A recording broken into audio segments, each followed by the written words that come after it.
Hello, welcome to video number 2 in my intentional living series. Thank you to everyone who has listened. I'm so excited that people have actually been listening and watching my video.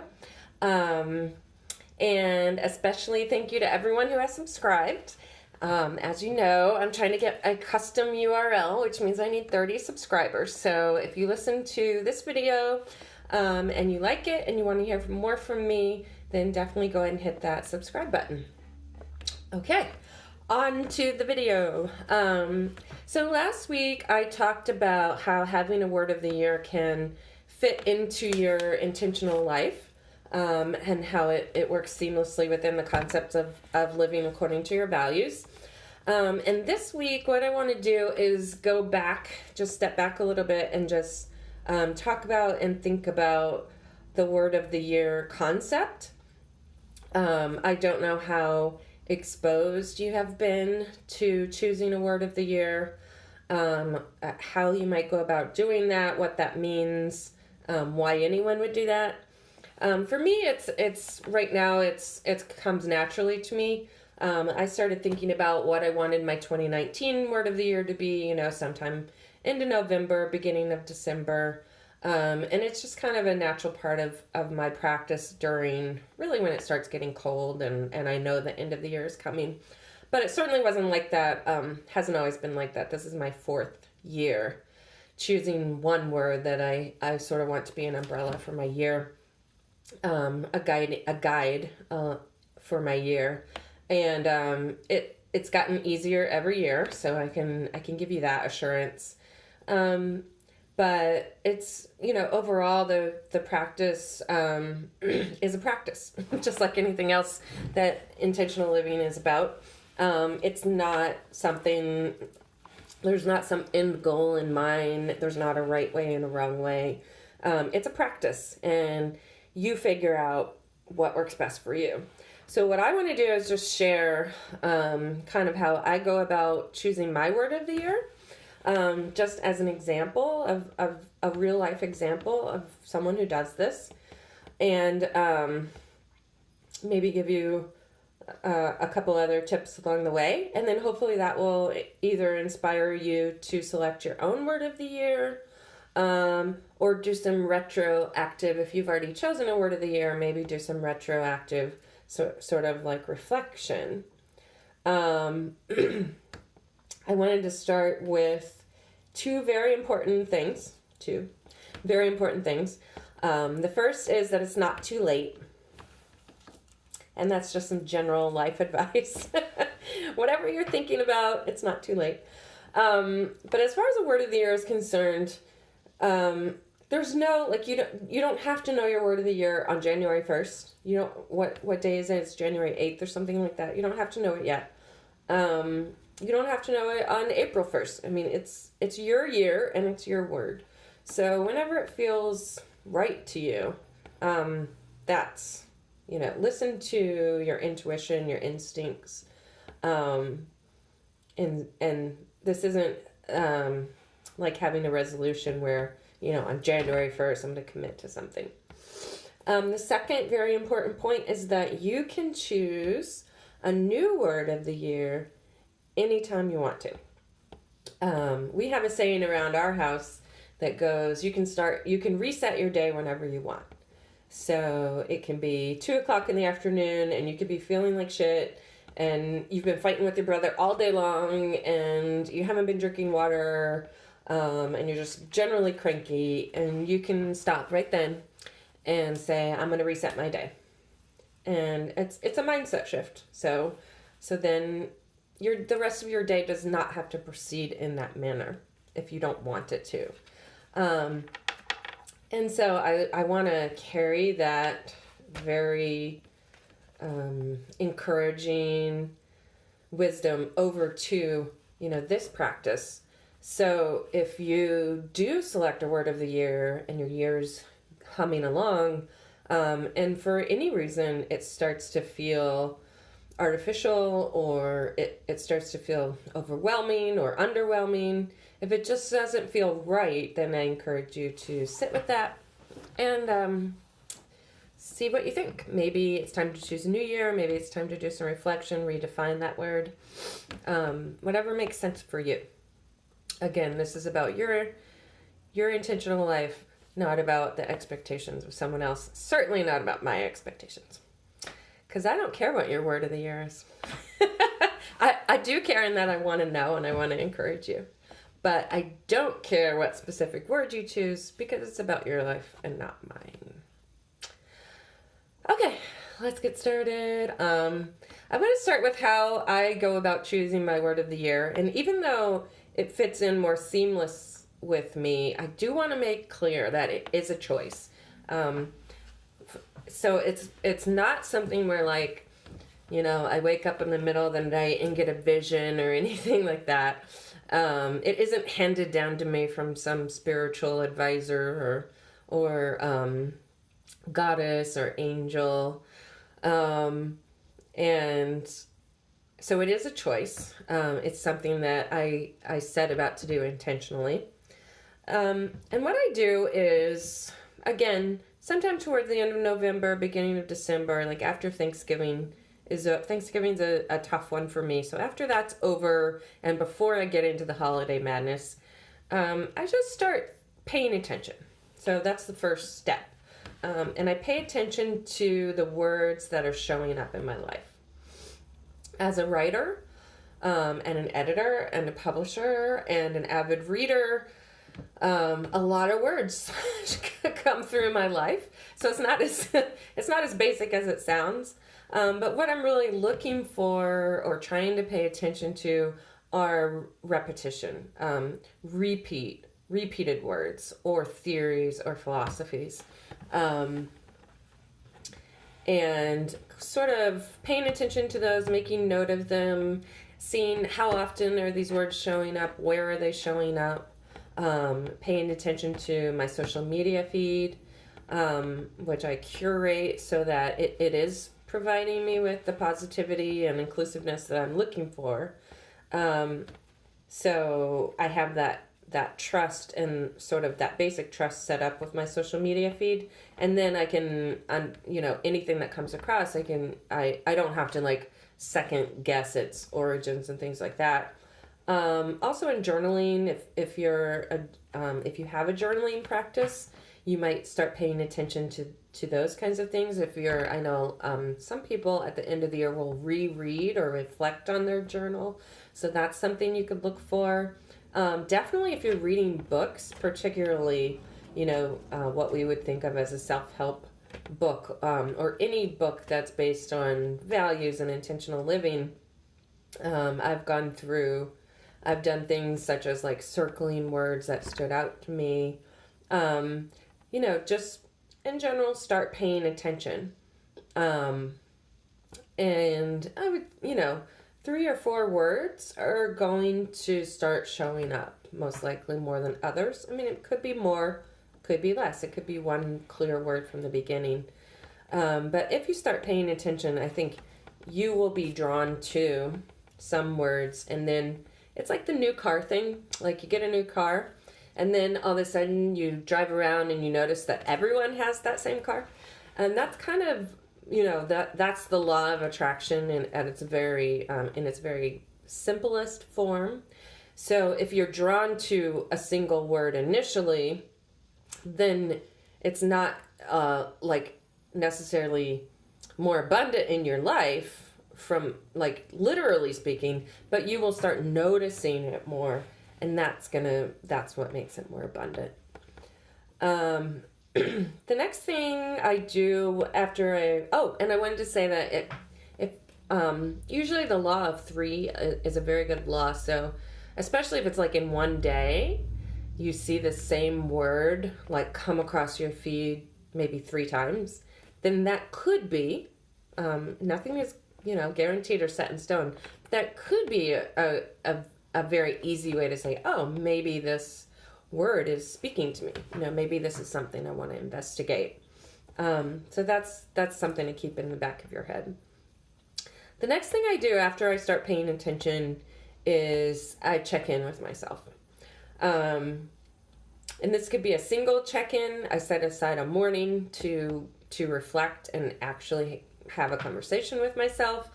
Or it could be that over a period of time, I have a running conversation going with my inner mentor about where am I right now, and where do I want to be, let's say, a year from now.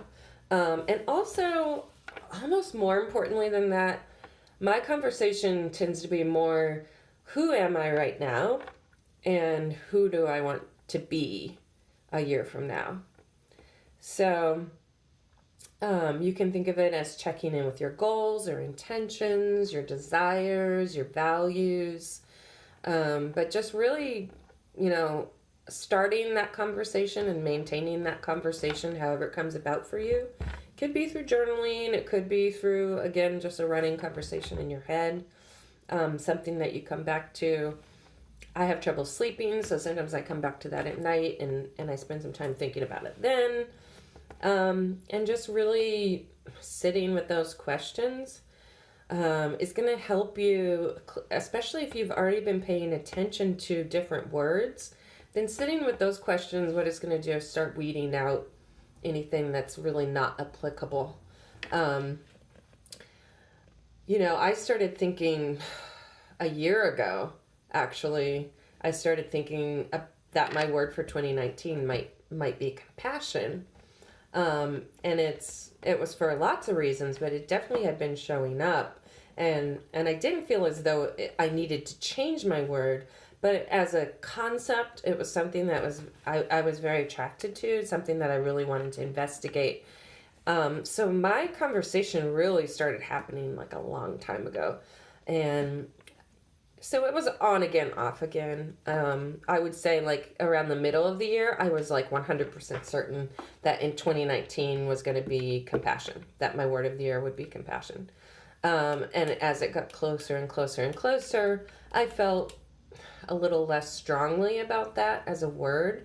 I still was gravitating toward the concept, but maybe that word itself didn't adequately represent who I wanted to be. As a whole, of course, I want to be more compassionate. That is one of my desires. I want to act with compassion more often. But it didn't feel exactly right. It wasn't like hitting the nail on the head for me anymore. And so then I started playing around with, okay, so if that isn't enough, then what is the thing? Who do I want to be if people are describing me? And I decided that I wanted to just incorporate that idea of compassion along with something else. And that brought me to step 3, which is, I think of it as, putting pen to paper. So instead of just a theoretical conversation, really exploring in tangible form what word or phrase or mantra is speaking to you.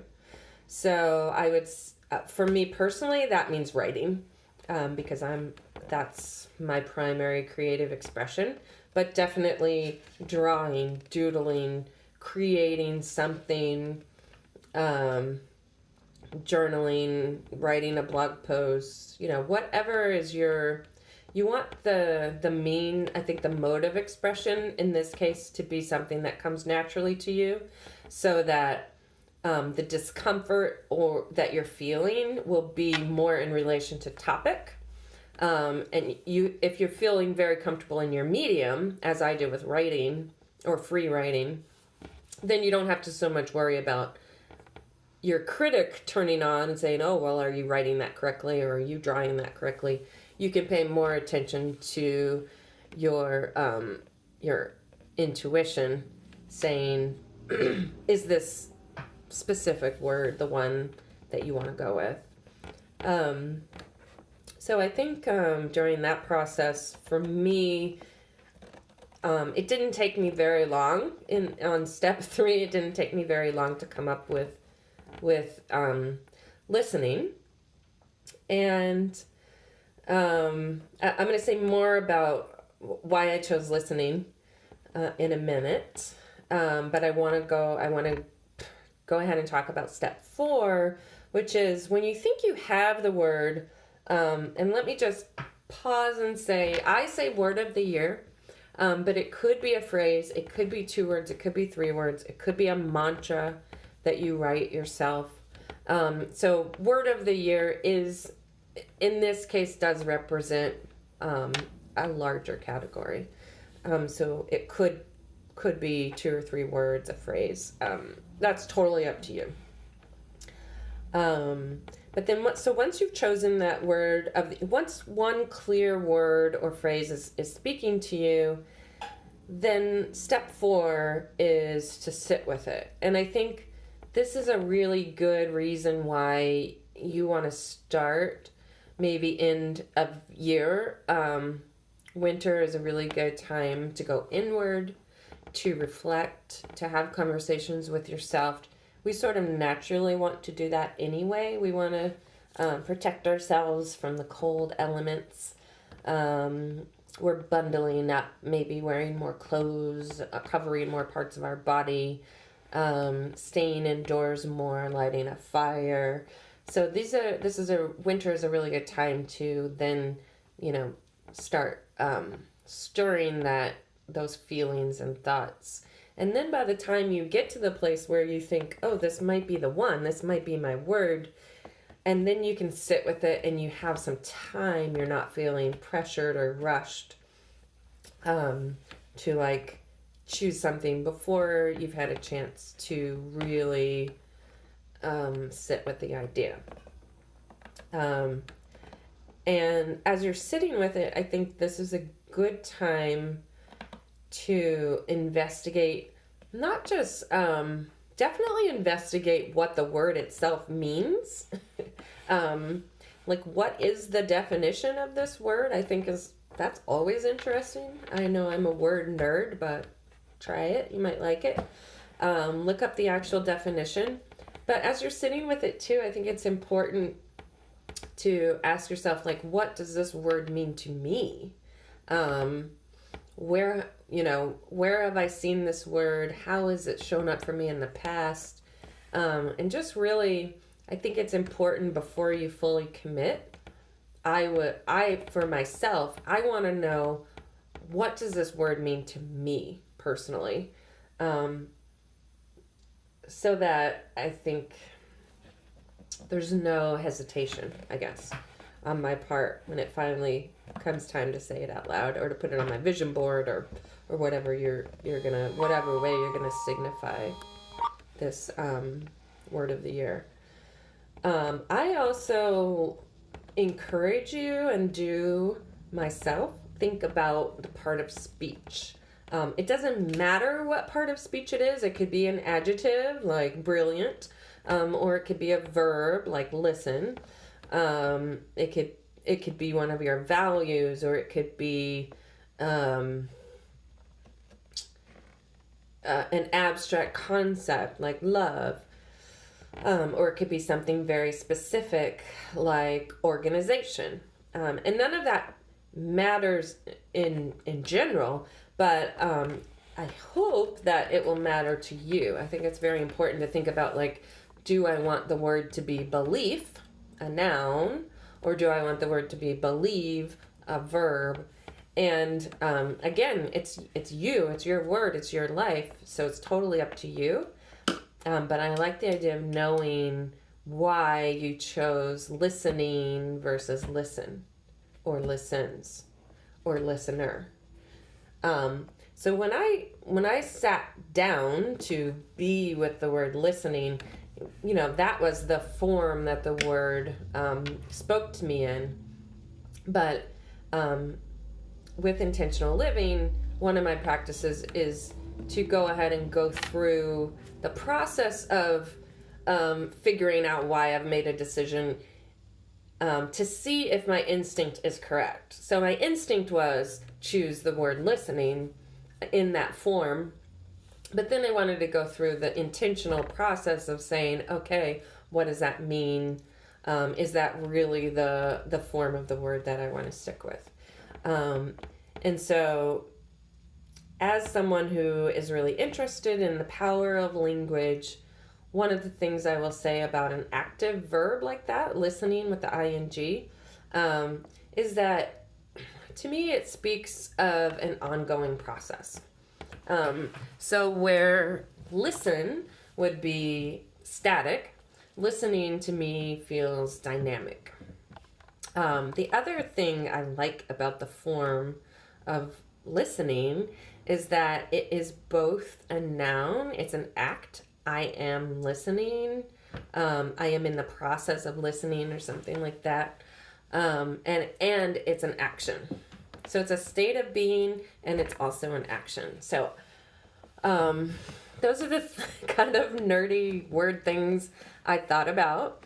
And in relation to my own practice, my own communication practice, I think choosing the form of the word that was the most active was important to me because I am, how should I put this without being vain or something like that.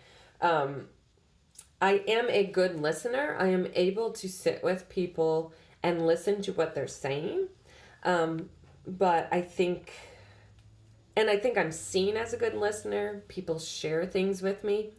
But to me, there was a disconnect between the way I was viewed as someone who's a good listener and the way I viewed myself as someone who is an introvert, someone who often feels different from everyone else in the room, someone who hasn't always cared about other people's feelings. So a lot of like junk was sort of going on in my head. And as I investigated ways I could be more compassionate, because that was a concept that was already speaking to me, actively listening with no agenda felt very powerful to me. That felt like a way I could easily, with no additional training or financial investment, I could become more compassionate just by listening when people are speaking. Also, one of the concepts I, thought about in addition to the compassion tie-in is that I'm really curious right now as to what values I see are missing from the world and how can I go about sort of injecting those values back into the world, at least into my little piece of it. And I think, anyone who's on Facebook all day long could agree with me that there's not a lot of listening. There's a lot of talking. There's a lot of back and forth communicating. There's a lot of people sharing their opinions. And I wonder, I'm curious, and I'm looking forward to investigating this year if by enacting a practice of listening, even on Facebook, even in social media, how that might change my personal relationships, how that might make me feel differently about certain people and also about those platforms. So I'm really super curious about that. Another way listening is very important to me is in my journey as a white person. I'm white, in case you didn't know. And I am trying to be what the author of White Fragility, the book White Fragility, Robin, I'm forgetting her last name right now. I'm trying to be what she calls less white. And that's, if you haven't read the book, very briefly, it's just the concept of being less of a racist, basically. And so the way listening is important in that regard to me is more in a holding space aspect, particularly online, but definitely in person too, but just being able to be present in the room as in the quote room, in the proverbial room, as someone with privilege and not having to share my opinion, not having to be the person who knows the answer, or who has had the most experience. So I expect that the act of listening is going to aid me in that goal of just investigating my own privilege. So that's exciting. And then I guess the last area of my life that I would mention here is my family, being a mom. Oh no, I have two areas. I'm going to go with my family, and then I have one more. Hopefully I'll make it before the 30-minute timeline I've set for myself. As a mom, I once read that, that one of the most powerful things you can do is to let there be blank space between you and your child, and that this will open up, it will give your child permission to talk. So I guess in opposition, I would say to either not being available to listen, maybe being on my phone or being busy with something, or wanting so badly for them to talk to me that I turn them off in some way.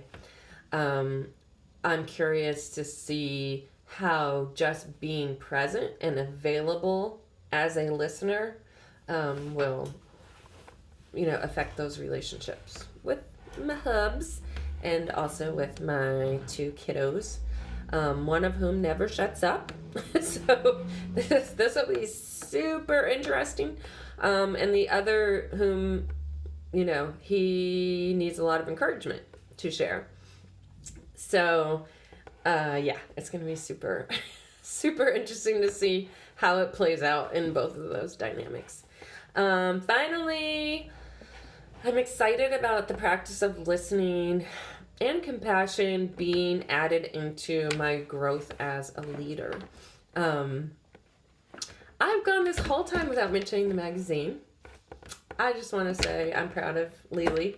But now, I do think that being the leader of whatever I'm a leader of, a cultivator of a community of women who are living intentionally, I've investigated lots of different aspects of leadership, and I've been writing about it. And this is just another sort of dimension, I think, to leadership that I'm curious about. I believe can have a huge effect, but I have no idea what that effect will be. I don't think that there are a lot of examples of leaders in my life or in the world who lead by listening. If you know of any, I would love to hear about them. I'm always looking to increase my awareness of leaders. So if anyone comes to mind, let me know. I would love to either talk to them, or if they've written a book, I would love to read it. But yeah, I think that that dimension of leadership is lacking in our community. So again, that's really exciting to me to see how listening both to myself and to this community is going to affect the way that I lead. Okay. So I had made a note that after you've chosen your word, look it up in the dictionary. I think I already covered all that. I think after you've chosen your word, the thing to do is to share it. And if you want to keep it personal and private, that's okay too. You could share it by writing in your journal, or by writing it down on a piece of paper and putting it somewhere where only you can see it. You could share it with a few people who you are close enough to that you're okay sharing. You don't have to make like a big announcement like I do, or start your own YouTube channel to talk about it. I definitely recommend a vision board. If that's something you're going to do, I definitely recommend incorporating your word of the year in some way. And, calendaring and planning and organizing, having it present when you're doing those things. Okay, that's it for this week. Thank you so much for listening. I can't wait until next week. I don't know what I'm going to talk about, so I can't tell you. And don't forget to subscribe, so I can get my custom URL. Bye.